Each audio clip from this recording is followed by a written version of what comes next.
Hello everybody, Kanisha the creator here. I'm here today to give my video, talking about the Harry Potter movie, Harry Potter and the Half-Blood Prince. Now, I know how many people feel about this movie. It didn't show enough of Tom Riddle / Voldemort's backstory and explain, like, the true concept of the Horcruxes and all that stuff. And it doesn't really put a strong emphasis on the Half-Blood Prince. But I'm here to defend it for one reason. I gotta be honest, I really enjoyed it. I'm sorry. I'm sorry to all the true Harry Potter. I know to all the Harry Potter fans being like, if you're really into Harry Potter, how the heck could you like the 6th movie? I get it. But let's look at a movie that's even worse than the Half-Blood Prince. Goblet of Fire. Come on, people. Goblet of Fire was worse in some ways, but I don't know. I feel like I did not enjoy Goblet of Fire as much as I did the Half-Blood Prince. Maybe it's because I'm kind of cheesy. Oh, and I'm also here to point out many things that people also complained about this movie that I can also defend. One of the things is, y'all know how we say throughout the movies that they emphasis on the fact that Harry and Hermione being a thing, when in the books it really is not a concept that we really come to. But in the movies, they really make you think Harry and Hermione will end up together. Well, I'm here to point out that in the 6th movie, they really don't show that much of it. It's like it's really like kind of a few symptom moments. Sorry, I couldn't talk. A few moments. But like, I noticed throughout the movie, like the mention, like the first time they show a Ron and Hermione moment, it was like when Ron pointed out that Hermione had like a little piece of toothpaste on there. And then there was that moment when she was at Silicon's potions class, and she mentioned that for the love potion, she smelled like fresh grass, but she also smelled toothpaste, and I found that was really cute. And also, it's just shown pretty obvious throughout that movie. Like, let's not deny it. Let's not even act like that movie doesn't exist. We cannot deny how many times it hints at Ron and Hermione being a thing. Like Ron calling Hermione's name while he's, he's asleep at the moment in the hospital wing. And like when Hermione sits those birds on him because, he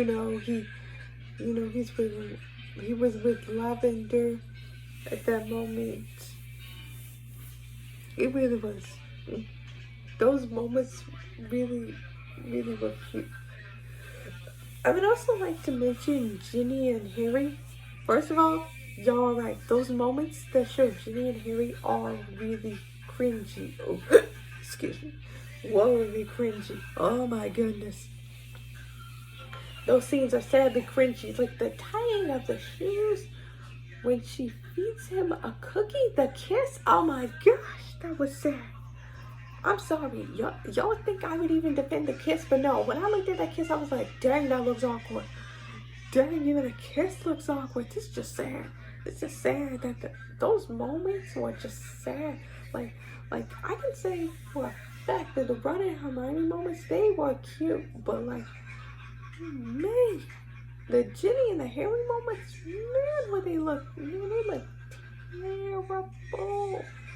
terrible. Yeesh. That was sad though, sad. I will admit that I did not enjoy. I will admit that Draco really shines in this movie. Like, really, you can see him shine as a character, like going through the stuff. Like when he sees Katie Bell again after he put that curse on her, like it actually showed him whining and like I know he was was trying to hide it, but he genuinely, you could see genuinely that he was feeling bad about what he had done. Like, he was really feeling bad about that. And I totally almost forgot that scene. It was, wow, like, Draco goes through the emotions throughout this movie.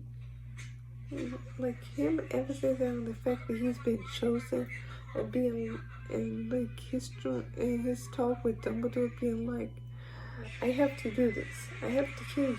If I don't, he's gonna kill me. Like,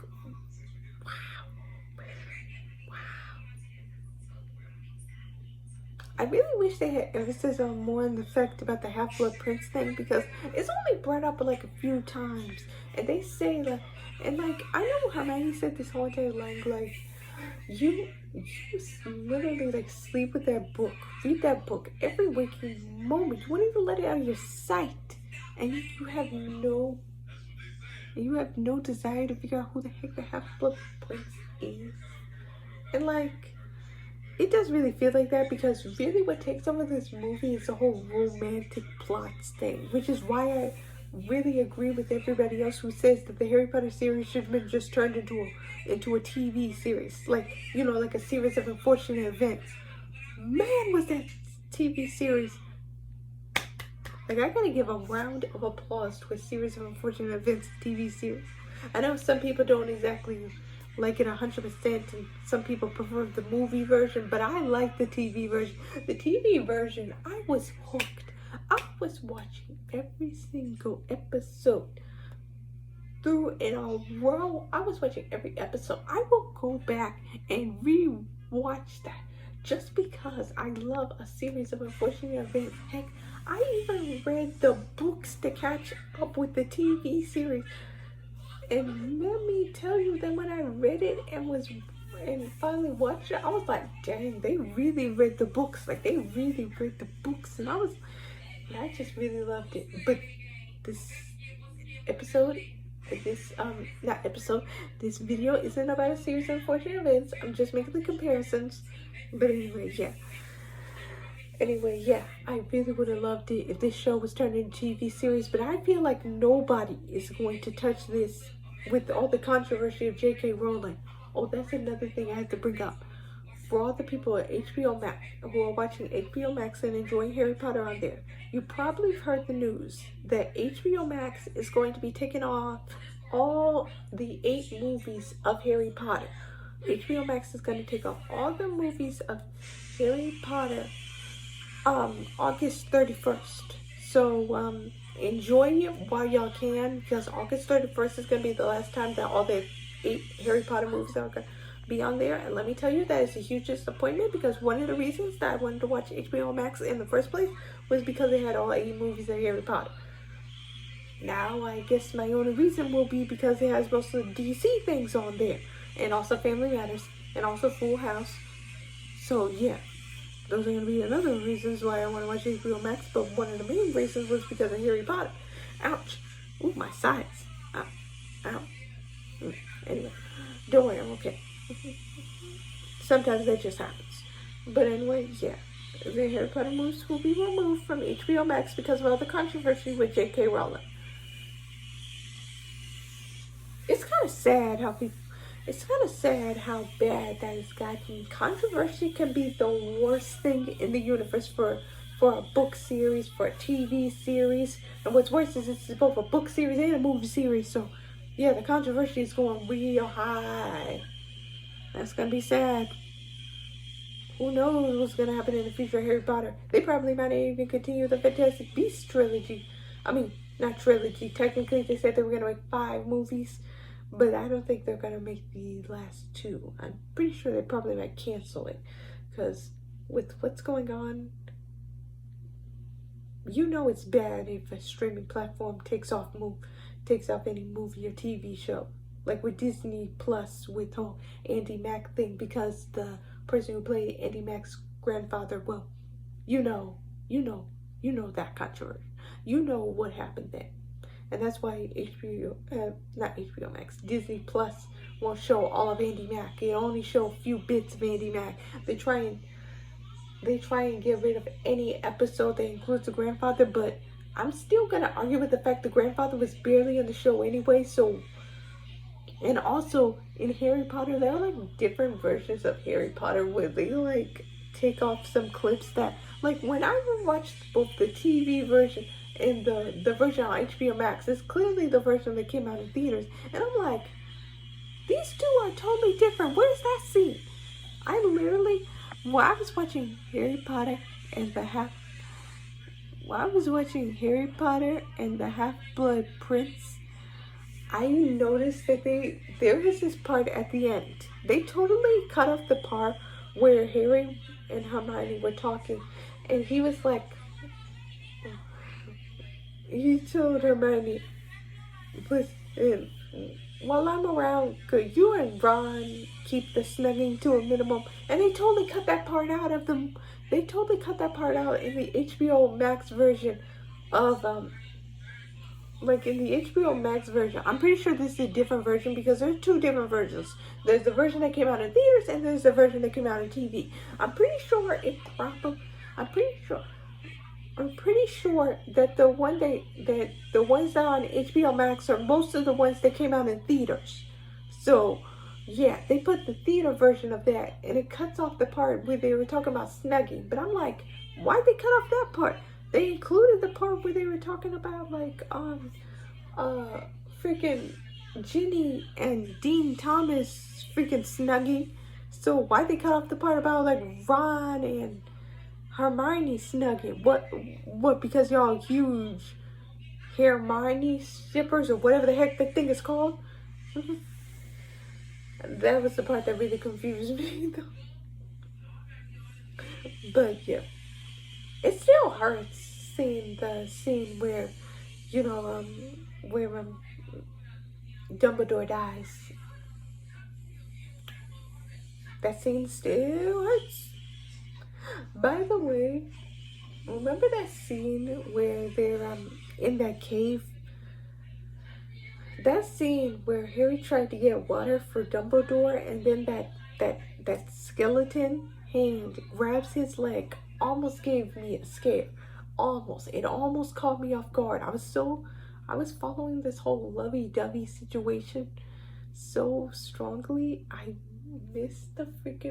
almost missed that this is also supposed to be about them fighting like Horcruxes and like not fighting Horcruxes, but like learning about the Horcrux and also figuring out like something about the Half-Blood Prince. I almost forgot that. So when they actually get to the actual plot, I will be honest, I was shocked. So I understand how many people do not like the Half-Blood Prince, but I rather enjoyed it. It was a really good thing. I really love this scene with freaking the liquid luck. Oh my gosh. And like that part where Harry says hello to the people who are just randomly in the hallway. I'm like, dude. And when he's clapping while Hagrid and Slughorn are singing it. Can we give a round of applause to Daniel Radcliffe for the whole freaking liquid luck moments? Cause they are funny as heck. Also, can we also give a round of applause to Rupert Grint for that whole love potion scene? Cause that scene, it's not as funny, but like the part where he's head over heels about this girl that he's never even met, it's just crazy. Also, that big dumb smile on his face, it kills me. It kills me just rewatching this. It kills me. Ooh. It kills me. I'm sorry, people, if y'all hate that I like this movie, but I like this movie, and there is nothing that will change my ding mind about it. You hear me? Nothing will change my mind. I don't care if I reread the books. I watched the movies first, so I'm gonna enjoy this movie. And I'm pretty sure many of y'all who are book fans probably did enjoy this movie to some extent. Don't lie, because y'all know these movies were good because they had good actors, they had good scenes, and they had some stuff that even the books didn't have that made the movies even a little bit better. I'm not saying ultimately better, but a little bit better. Anyway, if I had to give it seriously, I really enjoyed this movie. It's still one of my favorites. It's one of my favorites. I'm sorry they all hate that I like it, but it's really good. I might put out some reviews of each of the Harry Potter movies because I'm gonna be watching them before it's off HBO Max forever. So yeah, I'm probably gonna give out my review of how I think about movie 3. I hope y'all enjoyed this little review. Well, more of a rant, but it's a bit of a review. The scenes were interesting. The person who plays Slughorn, he really does give off the whole, I really don't. He just really gives off a good vibe. I really do feel it. Sure, there's nothing Harry learned from this, teacher, but he was an enjoyable character nonetheless. So I do respect that. Anyway, that's all I gotta say. I'm Ron Marnie. I don't know how you say it. I don't know Ron and Hermione's ship name, but